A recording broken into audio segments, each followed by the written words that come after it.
Students, this is the second chapter from chemistry. We are going to discuss about the structure of atom. ఈ చాప్టర్లో structure of atom అనే దాని గురించి discuss చేస్తాం. Okay, so ఈ structure of atom గురించి discuss చేయబోయే ముందు మీకు ఒక ఈ 10th క్లాస్లో ఫిజిక్స్కి సంబంధించిన లాస్ట్ చాప్టర్లో ఒక చిన్న పాయింట్ గురించి చెప్పాలి. ఏంటి అంటే 12th చాప్టర్లో ఎలక్ట్రోమాగ్నెటిజం అనేది ఉంది. ఆ ఎలక్ట్రోమాగ్నెటిజంలో మీరు మొదటగా ఏం నేర్చుకుంటారు అనంటే, ఒక చార్జ్డ్ పార్టికల్ మూవ్ అవుతూ ఉంటే దాని చుట్టూరు ఎలక్ట్రిక్ ఫీల్డ్ మారుతుంది. ఆ ఎలక్ట్రిక్ ఫీల్డ్ మారడం వల్ల మ్యాగ్నెటిక్ ఫీల్డ్ కూడా మారుతుంది అని తెలుసుకుంటారు. దీని గురించి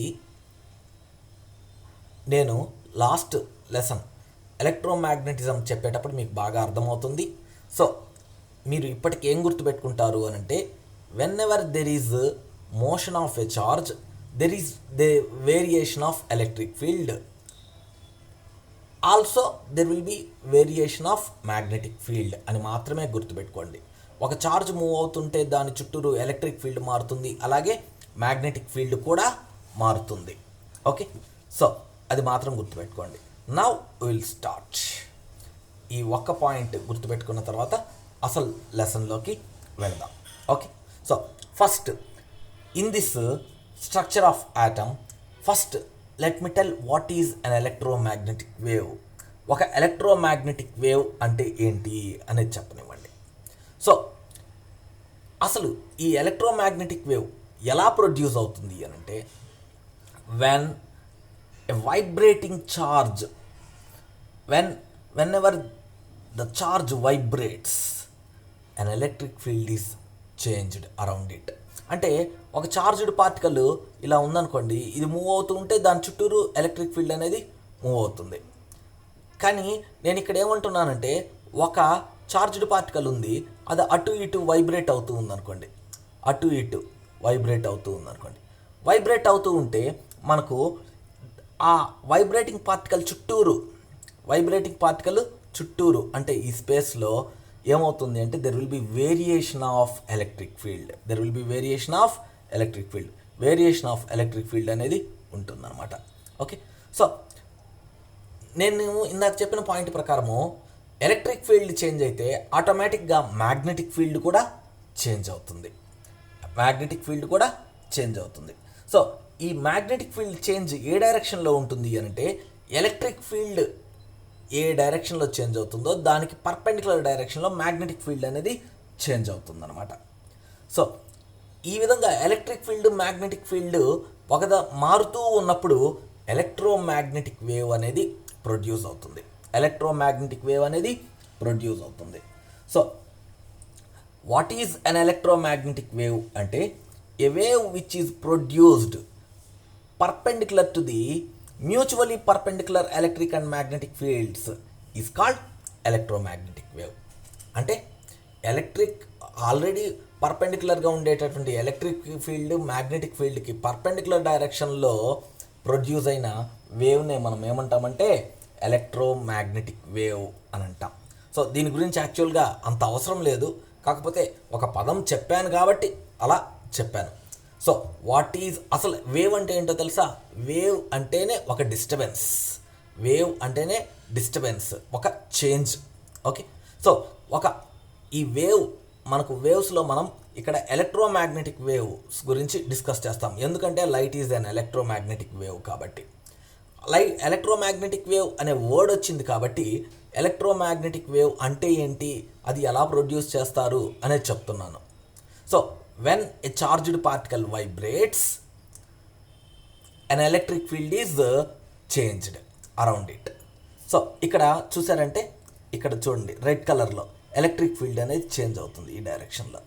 దానికి so whenever there is change in electric field there will be change in the magnetic field perpendicular to it. So మనకు దీనికి పర్పెండిక్యులర్ డైరెక్షన్లో బ్లూ కలర్లో మ్యాగ్నెటిక్ ఫీల్డ్ యొక్క చేంజ్ని రిప్రజెంట్ చేస్తున్నాం. సో ఈ electric field for example y డైరెక్షన్లో ఉందనుకుందాం, మనకు అలాగే ఎక్స్ డైరెక్షన్లో మ్యాగ్నెటిక్ ఫీల్డ్ ఉందనుకుందాం. ఈ రెండింటికి పర్పెండిక్యులర్ డైరెక్షన్ అయినటువంటి జెడ్ డైరెక్షన్లో electromagnetic wave velocity of light C velocity of light తోటి ముందుకి పోతూ ఉందన్నమాట. సో జస్ట్ ఎలక్ట్రోమాగ్నెటిక్ వేవ్ అంటే ఏంది అని అంటే, electromagnetic wave is a wave which is produced perpendicular to the mutually perpendicular electric and magnetic fields అని మాత్రమే గుర్తుపెట్టుకోండి. ఈ ఎలక్ట్రోమాగ్నెటిక్ వేవ్కి రెండు క్యారెక్టరిస్టిక్స్ ఉన్నాయి. ఒకటి ఏమంటామంటే వేవ్ లెంగ్త్ అని అంటాం. ఏమంటాము? Wave length. ఈ వేవ్ లెంగ్త్ని మనం దేంతో రిప్రజెంట్ చేస్తామంటే లాంబ్డా తోటి రిప్రజెంట్ చేస్తాం. రెండోది ఏంటంటే ఫ్రీక్వెన్సీ. ఈ ఫ్రీక్వెన్సీని మనం దేంతో రిప్రజెంట్ చేస్తామంటే ఎఫ్ లేదా న్యూ తోటి రిప్రజెంట్ చేస్తాం. సో ఈ విధంగా రాస్తే దాన్ని న్యూ అని అంటాం. ఎఫ్ లేదా న్యూ తోటి రిప్రజెంట్ చేస్తాం. సో జనరల్గా మనం న్యూ తోటి రిప్రజెంట్ చేస్తాం. So first let me tell what is meant by wave length. Wave length అంటే ఏంటి అనేది చెప్దాం. చూడండి ఇక్కడ మీరు ఈ ఎలక్ట్రోమాగ్నెటిక్ వేవ్ని కానీ చూసారంటే ఆ ఎలక్ట్రోమాగ్నెటిక్ వేవ్లో ఎలక్ట్రిక్ ఫీల్డ్ చేంజ్ అవుతుంది, అలాగే మ్యాగ్నెటిక్ ఫీల్డ్ చేంజ్ అవుతుంది, కూడా చేంజ్ అవుతుంది. సో ఎలక్ట్రిక్ ఫీల్డ్ చేంజ్ అవ్వడంలో మనకు స్టార్టింగ్లో ఇక్కడ ఈ పాయింట్ ఆరిజిన్ దగ్గర ఎలక్ట్రిక్ ఫీల్డ్ వాల్యూస్ 0గా ఉంది. ఈ ఎలక్ట్రిక్ ఫీల్డ్ వాల్యూ పెరుగుతూ పోయి మ్యాక్సిమం రీచ్ అయింది, మళ్ళీ డిక్రీజ్ అయ్యి 0కి వచ్చింది, మళ్ళీ రివర్స్ డైరెక్షన్లో ఇంక్రీజ్ అవుతూ పోయి మ్యాక్సిమం రీచ్ అయింది, మళ్ళీ తగ్గుతూ వచ్చి 0 రీచ్ అయింది, మళ్ళీ పెరుగుతూ పోయి మ్యాక్సిమం రీచ్ అయింది. సో ఈ విధంగా ఈ మ్యాక్సిమం ఒక డైరెక్షన్లో ఉండేటటువంటి మ్యాక్సిమానే మనం పీక్ ఆఫ్ ద వేవ్ అని కూడా అంటాం. The distance between the 2 consecutive peaks of a wave. So ఇక్కడ నుంచి స్టార్ట్ అయిన ఎలక్ట్రోమాగ్నెటిక్ వేవ్ ఇలా ఒకసారి మ్యాక్సిమం రీచ్ అయ్యి మళ్ళా 0కి వచ్చేసి ఎలక్ట్రిక్ ఫీల్డ్ యొక్క వాల్యూ 0కి వచ్చేసింది, మళ్ళీ రివర్స్ డైరెక్షన్లో మ్యాక్సిమం రీచ్ అయ్యి మళ్ళీ 0కి వచ్చింది. సో ఇక్కడికి ఒక వేవ్ కంప్లీట్ అయినట్లు. సో ఫస్ట్ స్టార్టింగ్ ఏ పాయింట్లో ఉందో తర్వాత మళ్ళీ ఈ పాయింట్ కూడా అక్కడే ఉంది. సో ఇప్పుడు కాబట్టి దీన్ని ఒక వేవ్ అని అంటాం అన్నమాట. ఇక్కడి నుంచి సేమ్ హిస్టరీ రిపీట్స్ అన్నట్లు సేమ్ రిపీట్ అవుతుంది. దీన్ని సెకండ్ వేవ్ అని అంటాం. మళ్ళీ సెకండ్ వేవ్ అయ్యాక థర్డ్ వేవ్ వస్తుంది. అయితే వేవ్ లెంగ్త్ అంటే ఏంది అనంటే, వాట్ ఈజ్ వేవ్ లెంగ్త్ అనంటే the distance between the consecutive peaks. So ఒక డైరెక్షన్లో ఇది ఒక పీక్, అదే డైరెక్షన్లో ఇది రెండవ పీక్. ఈ రెండింటి మధ్యలో ఏమి పీక్స్ లేవు. The distance between the consecutive peaks of a wave is called it's wave length. So ఈ ఒక వేవ్ ట్రావెల్ చేస్తూ ఉన్నప్పుడు రెండు పక్క పీక్స్ యొక్క డిస్టెన్స్నే మనము ఏమంటామంటే వేవ్ లెంగ్త్ అని అంటాం. దాన్ని దేంతో రిప్రజెంట్ చేస్తామంటే లాంబ్డాతో రిప్రజెంట్ చేస్తాం. దానికి యూనిట్స్ ఏంటి అని అంటే మీటర్స్. దానికి యూనిట్స్ వచ్చేసి మీటర్స్. అది కూడా ఒక డిస్టెన్సే కాబట్టి దానికి యూనిట్స్ మీటర్స్ అని అంటాం. అలాగే ఈ ఫ్రీక్వెన్సీ అంటే ఏంటి? ప్రతి వేవ్కి ఒక వేవ్ లెంగ్త్ ఉంటుంది, అలాగే ఫ్రీక్వెన్సీ ఉంటుంది అని చెప్పాను. ఫ్రీక్వెన్సీ అంటే ఏంటి? సో వేవ్ ట్రావెల్ చేస్తూ ఉన్నప్పుడు ఏదో ఒక పాయింట్ తీసుకోండి. ఫర్ ఎగ్జాంపుల్ ఈ పాయింట్ తీసుకున్నాం అనుకోండి. పాయింట్ పి అని అనుకున్నాం అనుకోండి. ఒక్క సెకండ్లో ఈ పాయింట్ పిని ఎన్ని నెంబర్ ఆఫ్ వేవ్స్ అయితే క్రాస్ అవుతాయో, number of waves that will pass through the given point in the space in 1 second. ఒక్క సెకండ్లో ఎన్ని నంబర్ ఆఫ్ వేవ్స్ అయితే పాస్ అవుతాయో, number of waves that will pass through a point in the space in 1 second is called ఏమంటామంటే it's frequency. దాన్నే మనము ఆ wave యొక్క ఫ్రీక్వెన్సీ అని అంటాం. Number of waves that will pass through the point in the space is called it's frequency అని అంటాం. దీనికి యూనిట్స్ హెడ్జ్, HERTZ హెడ్జ్ అని అంటాము. సో దీన్ని HZ తోటి కూడా రిప్రజెంట్ చేయొచ్చు షార్ట్కట్లో. ఓకే. సో నేను ఇప్పటి వరకు మీకు ఏం చెప్పాను, structure of atoms lesson start చేశాక అంటే what is an electromagnetic wave and what are its characteristics అని చెప్పాను. So when vibrating charge when a charge vibrates, electric field is changed around it, which makes magnetic field also to change. So in this process, a wave which is produced perpendicular to the mutually perpendicular electric and magnetic fields is called an electromagnetic wave అని చెప్పాను. It has two characteristics. One is wavelength and the other one is frequency. The distance between the two consecutive peaks of a wave is called its wavelength, which is denoted by lambda. అలాగే number of waves that pass through the given point is called it's frequency. In 1 second, ఒక్క సెకండ్లో ఎన్ని waves అయితే pass అవుతాయో దాన్నే మనము ఒక point గుండా ఎన్ని వేవ్స్ అయితే పాస్ అవుతాయో దాన్నే మనం ఫ్రీక్వెన్సీ అని అంటాం. It is denoted by F. It's or nu అనాలి. సో దానికి యూనిట్స్ వచ్చేసి హెర్ట్జ్. సో ఇది మీకు ఇప్పటివరకు నేను చెప్పింది. ఈ ఎలక్ట్రోమాగ్నెటిక్ వేవ్ గురించి తెలుసుకున్న తర్వాత ఎలక్ట్రోమాగ్నెటిక్ స్పెక్ట్రమ్ అంటే ఏంటి అనేది చెప్తాను. సో మనకు ఈ ఎలక్ట్రోమాగ్నెటిక్ వేవ్స్కి డిఫరెంట్ క్యారెక్టరిస్టిక్స్ ఉంటాయని చెప్పాను కదా. ఒకటి ఫ్రీక్వెన్సీ అండ్ ఇంకోటి వేవ్ లెంగ్త్.